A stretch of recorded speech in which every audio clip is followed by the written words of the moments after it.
إن الحمد لله نحمده ونستعينه ونستغفره ونعوذ بالله من شرور أنفسنا ومن سيئات أعمالنا من يهده الله فلا مضل له ومن يضلل فلا هادي له وأشهد أن لا إله إلا الله وحده لا شريك له وأشهد أن محمدا عبده ورسوله وصفيه من خلقه صلى الله عليه وعلى آله وصحبه وسلم يا أيها الذين آمنوا اتقوا الله حق تقاته ولا تموتن إلا وأنتم مسلمون يا أيها الناس اتقوا ربكم الذي خلقكم من نفس واحدة وخلق منها زوجها وبث منهما رجالا كثيرا ونساء واتقوا الله الذي تساءلون به والأرحام إن الله كان عليكم رقيبا يا أيها الذين آمنوا اتقوا الله وقولوا قولا سديدا يصلح لكم أعمالكم ويغفر لكم ذنوبكم ومن يطع الله ورسوله فقد فاز فوزا عظيما أما بعد فإن أصدق الحديث كتاب الله وخير الهدي هدي محمد صلى الله عليه وسلم وشر الأمور محدثاتها وكل محدثة بدعة وكل بدعة ضلالة وكل ضلالة في النار أما بعد يقول جل وعلا في محكم التنزيل والفجر وليال عشر والشفع والوتر وقال جل وعلا وليذكروا الله في أيام معلومات على ما رزقهم من بهيمة الأنعام وقال صلى الله عليه وسلم فيما ثبت عنه ما من أيام العمل الصالح فيهن أحب إلى الله من هذه الأيام وفي رواية أزكى عند الله وأعظم أجرا عند الله من هذه الأيام Me emrin e Allahut, të gjithë mëshirshmit, mëshiruesit. Allahun e falenderojmë, ai është Zoti i vetëm, i vërtet, që meriton të falenderohet. Allahun e falenderojmë, vetëm prej tij ndihmë dhe falje dhe mëshirë kërkojmë. Allahut i lutemi që të na ruaj prej skeqjes, e cila nuk është gjë tjetër vetëm se pasojë e veteve dhe veprave dhe sjelljeve tona, cili ndoqë i madh i Zot e udhëzon dhe ja çel sytë e zemrës dhe të ballit, nuk ka kusht ta humb dhe devijoj, dhe cili do që devijon dhe humb nga udha e vërtet, nuk mund ta udhëzoj askush tjetër përveç të madhit Zot. Dëshmoj dhe deklaroj se nuk ka Zot të vërtet, Zot që meriton të adhurohet si Zot e të njihet si Zot përveç Allahut, ai është një i vetëm pa shok. Dëshmoj dhe deklaroj se Muhamedi alayhi salatu wassalam ishte njeri dhe i dërguar i Zotit, ai ishte vula e profecisë në tokë, misioni i cilit përmbledhet në vargun kuranor, wa ma arsalnaka illa rahmatan lil alamin, të sollëm në këtë botë ty o Muhammed sallallahu alaihi wasallam për të qenë mëshirim i mëshirës së Zotit për mbar krijesat, për të gjithë botrat, mirësitë, bekimet, mëshira e Zotit qoftë mbi të, mbi familjen e tij të pastër, mbi shokët e tij besnik, si dhe mbi të gjithë ata besimtarë dhe ato besimtare që ndjekin dhe pasojnë rrugën e tij deri në ditën e Kiametit. I madhi Zot, Allahu xhalla xhelalu në Kur'an na drejtohet duke thënë: O ju njerëz, friksojeni Zotit i cili ju ka krijuar nga një njeri vetëm, e prej tij krijoi bashkëshorten e tij, e prej tyre bashkë Zoti krijoi mbar njerëzimin, meshkuj dhe femra, drujeni pra Zotit me emrin e cilit përbetoheni, mbajeni lidhjet e gjakut, dijeni se Zotin gjithmonë mbi ju e keni mbikëqyrës. Gjithashtu i madhi Zot na drejtohet kur thot: O ju që keni besuar, drujeni Zotit ashtu siç e meriton, dhe se vdekja mos ju gjej vetëm se duke qenë musliman të mirë, musliman të vërtet. Gjithashtu Zoti i madh na drejtohet kur thot: O ju që keni besuar, drujeni Zotit ashtu siç e meriton, dhe mos flisni vetëm se mirë dhe drejt, se kështu Zoti do t'ua falë gjunahet, do t'ua mundsoj që t'jeni ndër vepërmirët, cili do që i bindet Allahut dhe të dërguarit të tij Muhamedit sallallahu alaihi wasallam, padyshim që ka fituar lumturinë e vërtet, lumturinë e kësaj bote dhe lumturinë e botës tjetër. E në vijim, fjala më e bukur dhe më e mirë dhe më e mrekullueshme dhe më e sigurt është fjala e Zotit që quhet Kur'an, udhëzimi më i mirë për mbar njerëzimin, Është udhëzimi që skicoi me jetën dhe me veprën e tij Muhamedi alayhi salatu wasalam, nuk ka dyshim se gjëja më e keqe që ekziston dhe puna më e keqe që është janë shpikjet dhe sajesat në fe. Çdo sajesë është humbje dhe çdo humbje e çon njeriu në zjarrin e xhenemit. Zotit i lutem për vete dhe për ju që të na bëj Allahu haram një herë për gjithmonë zjarrin e xhenemit. Amin. Vëllezër besimtarë dhe motra besimtare, Allahu xhalla xhelaluhu vazhdimisht sjell dhurata për robët e tij besimtar, pra për besimtarët dhe për besimtarët, sepse nga emrat e Allahut është i dashuri. E Allahu ka treguar se i don besimtarët dhe besimtarët. Kështu që nuk ka ndodhur që mos të kaloj një kohë vetëm se i madhi Zot, Allahu xhalla xhelaluhu sjell dhurata her mbas here për besimtarët dhe për besimtarët, duke i kujtuar Allahu xhalla xhelaluhu me dashurinë e tij për ta, me mëshirën e tij për ta, dhe duke ju afaktuar atë që e ka thënë ai vetë në Kur'an, Allahu don t'ju falë juve, Allahu don që juve t'ju japi xhenetin, Allahu don që asnjëri për jush mos shkojë në zjarr xhenemit, e për këtë arsye Allahu xhalla xhelaluhu vazhdimisht sjell momente dhe sjell sezone dhe sjell dhurata që besimtarët dhe besimtarët të garojnë siç e thotë i madhi Zot në Kur'an, wasari'u ila maghfiratin min rabbikum wa jannatin 'arduha as-samawati wal ard u'iddat lil muttaqin. Nxitoni dhe vraponi drejt xheneteve të Allahut, gjerësia e të cilëve, pra xheneteve, është më e madhe se sa gjerësia e qiejve dhe e tokës. Allahu e ka përgatitur për njerëzit e devotshëm, dhe ne vëllezër dhe motra do të trokasim shumë shpejt mas disa ditësh në një 10 ditësh të Zotit xhalla xhelaluhu që konsiderohet 10 ditëshi më i mirë që ekziston në të gjitha ditët e vitit.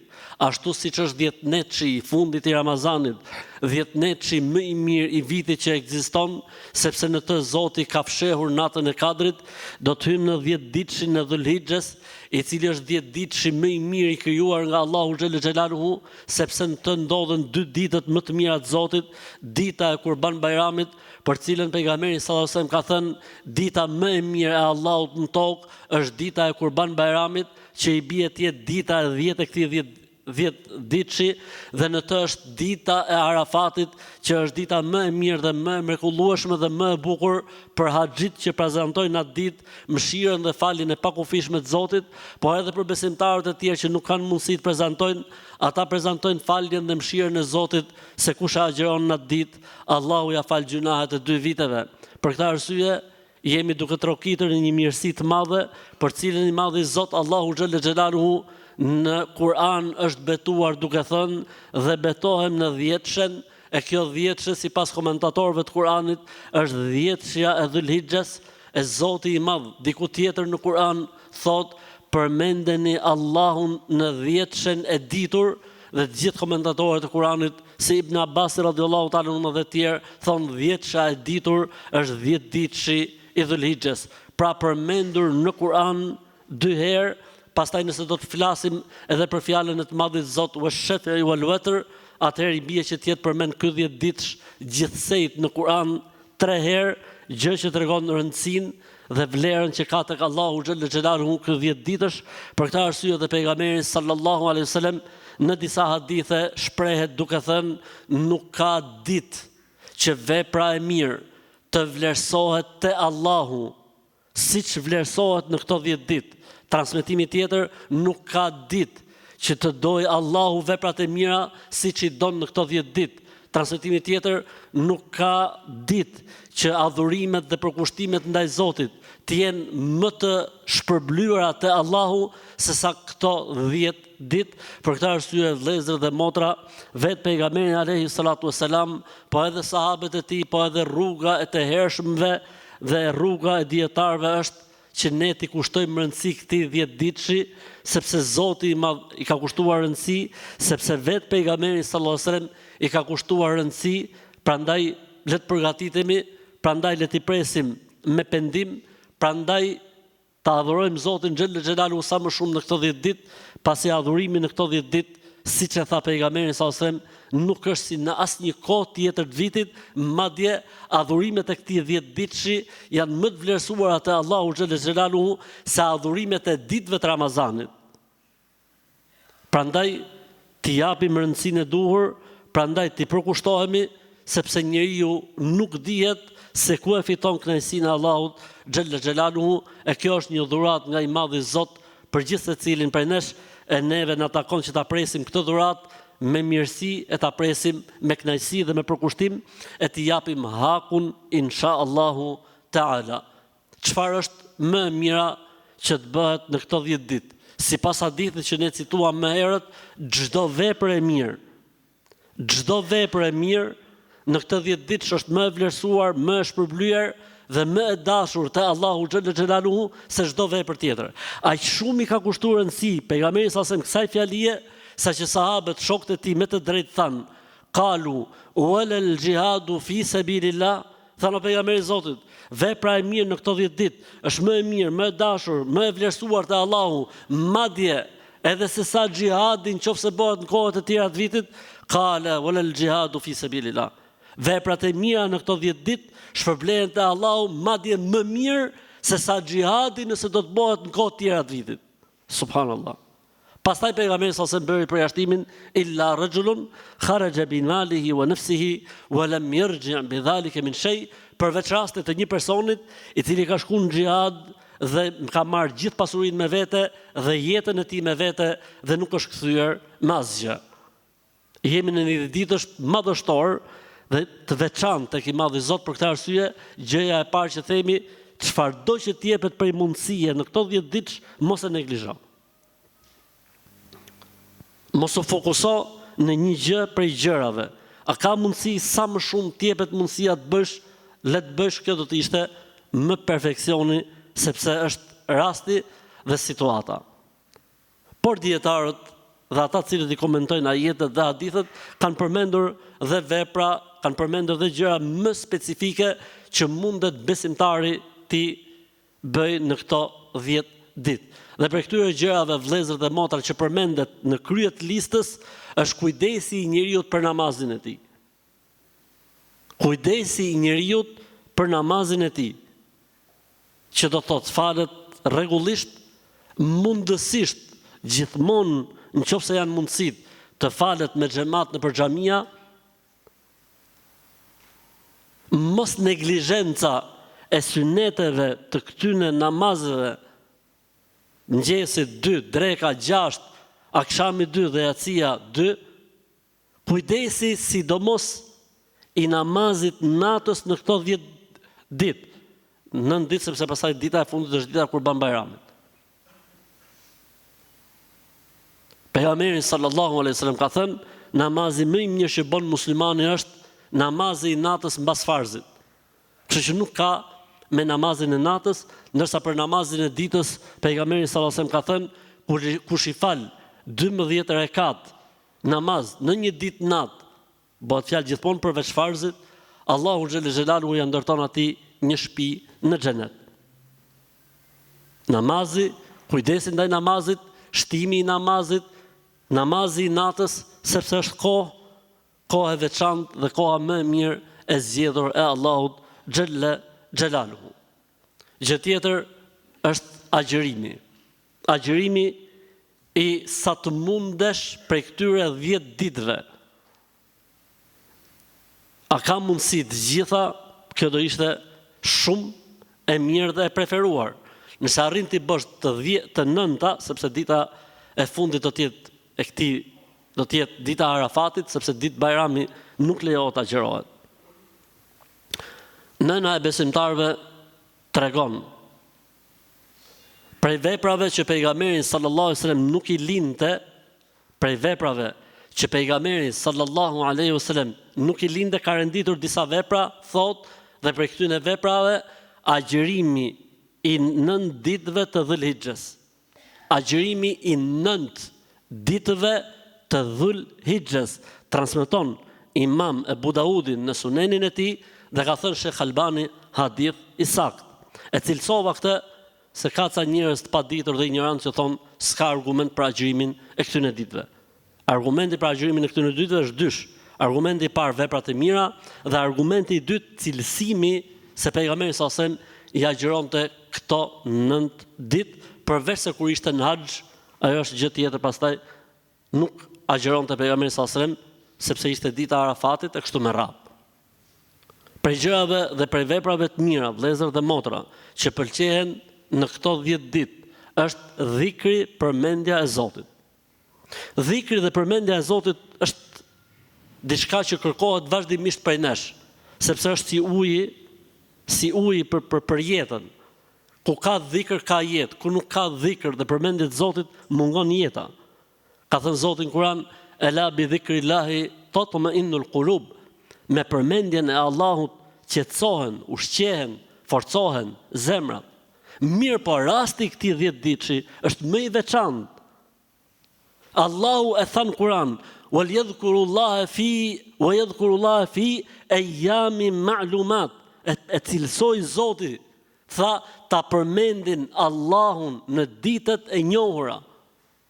Pra dhe ditë si Dhulhijhes është përmend. Për këtë arsye ka një transmetim shumë interesant nga pejgamberi sallallahu alaihi wasallam, i cili thot përmendja e Allahut në këto 10 ditë e cilëson vetë pejgamberi sallallahu alaihi wasallam, pra ndër veprat e mira që vetë pejgamberi sallallahu alaihi wasallam i ka kushtuar rëndësi, thot fa akthiru fihinna min at-takbiri wat-tahlili wat-tahmid. Prandaj tha pejgamberi sallallahu alaihi wasallam, në këto 10 ditë shtoni sa më shumë ose bëni sa më shumë tekbir, Allahu Akbar, tahlil, la ilaha illallah, tahmid, alhamdulillah. Pra këto të treja janë përmendura në hadith, njeriu mund shtoj pastaj dhe subhanallah, njeriu mund shtoj pastaj edhe gjëra të tjera të dhikrit, po sidomos këto të treja që janë përmendur në hadithin e pejgamberit sallallahu alaihi wasallam, falyakthiru fihi min at-tahmidi wat-tahlili wat-takbir. Për gjërave interesante, vëllezër dhe motra, që ne do të kushtojmë rëndësi në këto 10 ditë është kujdesi ynë ndaj jetës familjare. Që do të thotë, janë disa gjëra që duhet i rregullojmë brenda familjes para se me ardh Bajrami. Në raportet tona familjare me bashkëshortet tona apo motrat besimtare me burrat e tyre, raportet fëmijë prindër fëmijë, vëllezërit me njëri tjetrin, apo vëllezërit me motrat, apo motrat me njëra tjetrën, është koha më e mirë, koha më e begat për të bërë një vepër të tillë. Disa gjëra që duhen shoqëritur, po edhe me njerëzit, disa hallallëqe që duhen kërkuar, disa ndjesë që duhet t'u marrim njerëzve. Se është koha më e mirë, koha më e bukur, koha më e zgjedhur e Allahu xhallal xhelalu. E ku ka më mirë se sa ta lirosh veten tate në këto 10 ditë nga haku i tjetrit? Pse ne duhet jemi fabrika prodhimi sevapesh për njerëzit e tjerë? Çdo kujt që hyn hak, ti prodhon sevape për të. Mund të lutesh, mund të falesh, mund të qajsh, mund të lexosh Kur'an. I ke hyrë dikujt në hak, ti je duke prodhu sevape për atë. Thjesht i bën detyrën, ndërkohë që sevapet i merr mileti dhe bota. Atëherë është koha më e mirë dhe momenti më i artë për të sheshuar disa gjëra që ne kemi, le të themi, mangësi.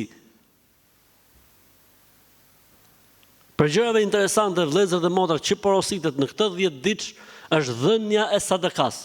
Po ne e dim shumë mirë ç'është sadakaja në Islam dhe mirësia dhe dihet, nuk ka asnjë problemi. Por në këto 10 ditë është më e veçantë. Për këtë arsye thon dietarët e Islamit, Zoti futi të kurbanin, që nëse dikush është dorë shtrënguar gjatë 10 ditëshit, të paktën është i detyruar që një pjesë të kurbanit ta japi sadaka ditën e 10 të Dhulhijhes, pra ditën e Kurban Bayramit. Po njeriu nuk duhet shkojë në këtë lloj situate që të jetë koprac e kur vi dita e 10 jep një pjesë kurbanit. Duhet ta bëj këtë më përpara. Ajetet e Kuranit dhe hadithet djeve do mund të t'jap një fjalë shumë interesante, që ka përmend njëri prej dietarëve të hershëm, Ibn al-Qayyim, i cili thot, dëgjoj sa e bukur o vëllezër, dëgjojeni sa e bukur. Thot, dhe është vërtetuar me argument fetar, 1. Është vërtetuar me logjik të shëndosh, 2. Dhe është vërtetuar, thot Ibn al-Qayyim, sipas historisë njerëzore deri në ditën që po shkruaj, ai flet, se cili do që jep sadaka përveç sevapit dhe shpërblimit dhe se si Zoti ja kthen etj, Allahu nëpërmjet sadakas largon nga njeriu fatkeqësitë. këqijat. Dhe kjo më kujton me një hadith pejgamberit alayhi salatu wassalam, i cili thot: sadakaja e ruan njeriu nga fatkeqësitë. Dhe Ibn al-Qayyim nuk e ka thonë këtë gjë nga vetja vet, po është inspiruar nga kjo fjalë e pejgamberit sallallahu alaihi wasallam. Për këtë arsye vazhdon dhe thot: dhe këtu nuk ka lidhje thot ti je besimtar apo qafir. Allahu xhalla xhelalu e shpërblen atë që jep lëmosh, sadaka, atë që bën bamirësi, duke e ruajtur nga të këqijat, thot Ibn al-Qayyim, edhe nëse është i shturur, edhe nëse është i prishur, edhe nëse është qafir. E jo më tjetë dhe besimtar, llogariti se si Allahu xhalla xhelalu e shpërblen të dashurin e tij, se si e shpërblen Allahu xhalla xhelalu besimtarin. Dhe kur themi sadaka, ne nuk kemi për qëllim me dhonë gjithë pasuninë apo gjithë në pasunisë. Jo, më kemi për qëllim me shënu çdo ditë. Shënoje çdo ditë me diçka. Po ku t'i gjejmë njerëzit ka sa dush. Nëse nuk i gjen hajtë se i kemi ne listat, hidhe ka arka xhamis, nuk ka problem. E rëndësishme edukoje veten tate që me udhë diçka, me dhonë diçka, qoftë edhe 100 lek të vjetra. E 100 lek të reja.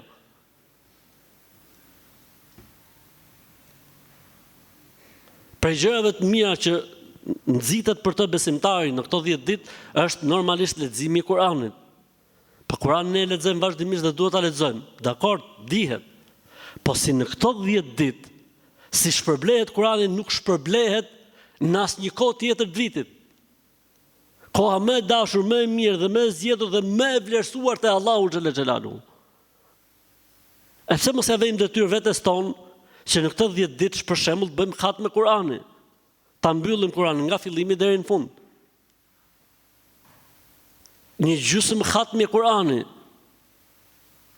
Një ditë pejgamberi alayhi salatu sallam i thot shokëve të tij: a nuk ka mundësi gjithë secili prej jush para se me ra në gjumë ta lexoj Kur'anin nga fillimi deri në fund? Thanë pejgamberi i Zotit: e kush ka mundësi me lexu Kur'anin nga fillimi deri në fund 600 faqe? Kush ka mundësi me lexu Kur'anin nga fillimi deri në fund para se me ra gjumë? Tha pejgamberi sallallahu alaihi wasallam: surja Kul huwallahu ahad është 1/3 e Kur'anit. Po e lexove 3 herë, e merr sevapin sikur ke lexuar gjithë Kur'anin. Po, thjesht njeriu duhet të jetë i vëmendshëm.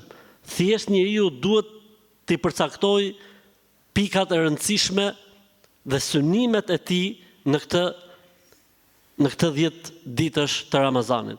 Pëlqejet në këto 10 ditë gjithashtu që besimtari dhe besimtarja të ruajnë lidhjet e gjakut.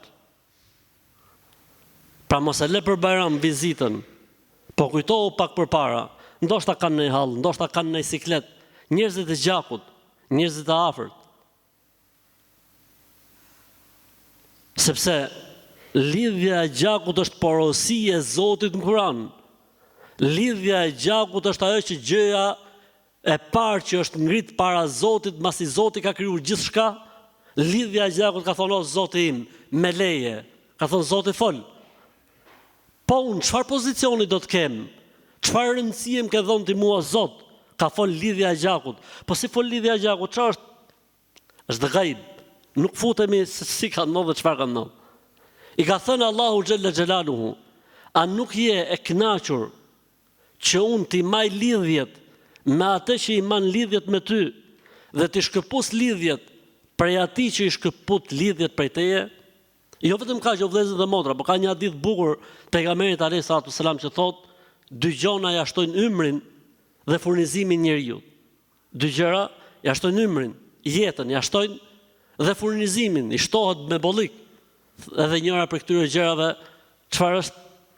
Ruajtja e lidhjeve të gjakut. Pra jo vetëm që ke sevap dhe shpërblim, po ta kompenson Allahu xhallal xhelalu dhe ta jep Zoti i Madh duke të shtu ymrin edhe duke të shtu furnizimin. Inna Allaha la yukhlifu al-mi'ad. Allahu nuk e thyn premtimin e dhënë. Ai përderisa ka premtuar, qauluhu al-haq. Fjala e tij është hak dhe fjala e tij është e vërtetë. Ndër këto vepra të mira që pëlqehen vëllezër dhe motra në këto 10 ditë është ti presim këto 10 ditë me tobe dhe me istighfar. Çfarë do thotë tobe dhe istighfar? Ti kërkon falje Zotit. O Zot na fal, o Zot na mëshiro, astaghfirullah, astaghfirullah. Pse na duhet kjo? Këtë e kemi thonë dhe përpara Ramazanit. Pse na duhet kjo? Sepse kjo neve na lehtëson barrën dhe rëndesën e mëkateve dhe do të jemi më aktiv dhe produktiv gjatë këtij 10 ditëshi inshallahu taala. Dhe për gjërave të mira që përmenden dhe këshillohen në këto 10 ditë për ata që i kanë mundësitë është të rinë në xhami, masi të falin sabahun, të presin lindjen e diellit dhe i gjysmë ore mas lindjes diellit të falin 2 rekat namaz. Pa fol, duke përmend Allahun në vendin ku e kanë fal namazin, pejgamberi sallallahu alajhi wasallam ka thënë se kush e bën këtë gjë, Zoti i jep shpërblimin e haxhit edhe të umrës. Ndoshta do thotë në 10 ditë s'kemi mundësi, të paktën ndonjë ditë prej këtyre ditëve. Merre haxhin dhe umrën në burrë dheu. Merre sevapin e haxhit dhe të umrës. Njerëzit po paguajnë lekë, po lejnë punët e tjera për shku me bo haxhin dhe umrën. Ty Zoti ta ka thonë këtu. Për ata që nuk e kanë mundësi me e bo këtu. Ja, po nuk është kjo si ajo. Leja Zotit atë pjesë. Mos bëti hesapet dhe llogaritë e Zotit. Ti bëj atë që ka thënë pejgamberi sallallahu alaihi wasallam. Dhe ndër veprat e mira dhe punët e mira që këshillohet besimtari në këto 10 ditë është të kujdeset për kurbanin e tij. Mos të lej punët për në fund. Të interesohet, ta zgjedhë, të mundohet për më të mirën. E nëse njeriu ka angazhime, siç ndodh në kohët e sotme, atëherë të interesohet tek njerëzit e besueshëm që kanë dhënë provë që amanetin e çojnë në vend. Subhanallahu, vëllezër dhe motra, pyetja që më shumti mund bëhet në kohët e Kurban Bajramit, a di cila është? A lejohet që vleftën e kurbanit t'ja japin të varfërve? Pra njerëzit kanë bezdi, është kthyn bezdi. Thja po therja, po kjo, po ajo, subhanallah, është adhurim. Nuk vlen te Allahu, jo vlera e kurbanit me dhon sadaka, apo me e çu tek varfrit, po sikur vlera e 100 kurbaneve. Me e çu tek të varfrit nuk e ka vlerën e kurbanit. Sepse është diçka që duhet bërë. Çdo familje duhet bëjë kurbanin e vet. Po njerëzit sot kanë angazhime ku dëgjon e tjerë është shumë mirë, paguaja atje ku bëhet. Tek njerëzit që kanë dhënë fakte dhe prova dhe janë besueshëm që merren me bërjen e kurbanit. Dhe ne elhamdulillah, xhamia u bë afërsisht 10 vjet që merret me këtë punë. Edhe shpërndarë dhe gjithçka, ti e pagun dhe stresit zero. Ose më thanë disa vëllezër nga një vend tjetër, është si t'ja bëjmë ne për kurbanin, thash pse? Thot tek ne nuk merr njëri tha mish kurbani. Tash mashallah që e standard. Atëherë ndroni kanali thash. Si tha të ndrojmë kanal? Thash atje tek ju mishi i lopës për shembull, hahet po tha hahet shumë mirë. Mos boni kurbane dele, po boni lop. Ndroni kanalin.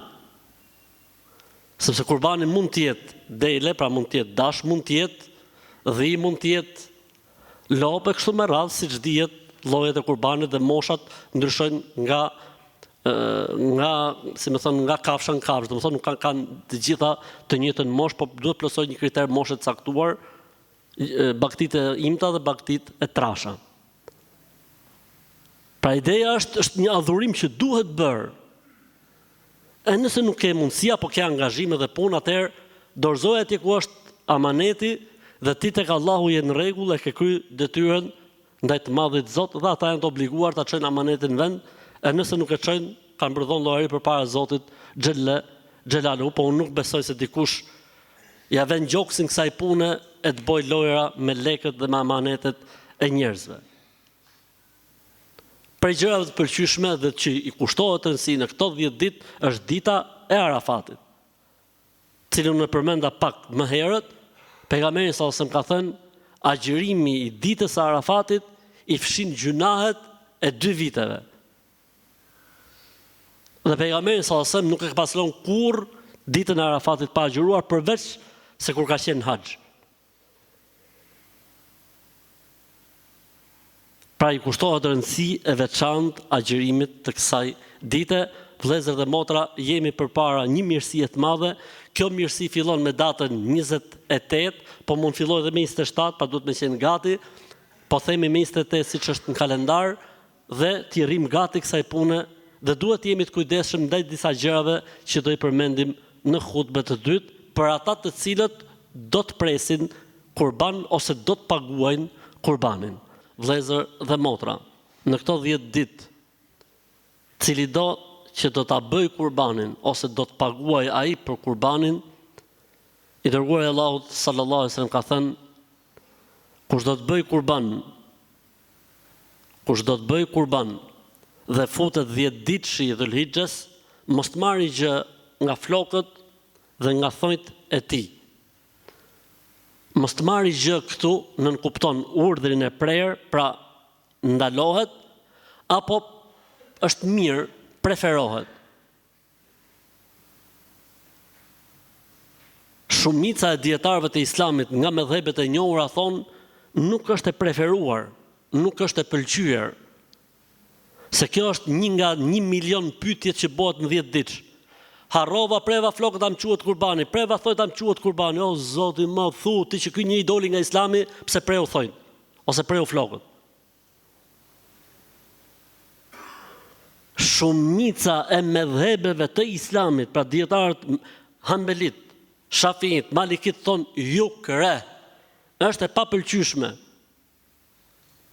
Pra edhe nëse i ke qetë, apo ke prej thot kurbani është i saktë vëlla, mos pyet më, a është i saktë kurbani, më pranohet kurbani.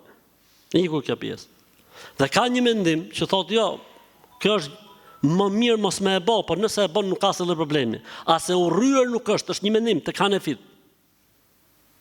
Dhe kemi një mendim që është tek Hanbelit, pra flas këto në shkollat juridike islame, që thotë nuk bën, pra ka ndalesë. Dhe kjo ndoshta është edhe më korrekte për sa i përket mënyrës së shprehjes në gjuhën arabe, që thotë fala ya'khudhanna, mos mori në asnjë mënyrë. Mos mori në asnjë mënyrë, këto kanë dhënë këtë mendim. Mirë po, nëse ndodh kurbani është i saktë, bajrami është i saktë, çdo gjë është e saktë, stresi zero. Kjo është më e mira sipas shumicës dietarëve, po nëse ndodh kurbani është i saktë, çdo gjë është e saktë. Gjë tjetër që duhet kemi parasysh në këtë 10 ditë, vëllezër dhe motra, është kujdesi ndaj dy gjërave. Kujdesi ndaj kohës, sa është ai le të themi, ai fenomeni që kur njëri është agjërueshëm, edhe ka kohë. Kujdes me kohën në këto 10 ditë. Mbushe me mirësi. E të paktën mos e mbush me gjunahe, se është 10 ditë më i veçantë i Zotit. Koha më e veçantë e Zotit. Dhe e dyta, kujdes me gjuhën tënde në këto 10 ditë. Ora, kujdes ndaj gjuhës duhet kemi vazhdimisht, sidomos në këto 10 ditë.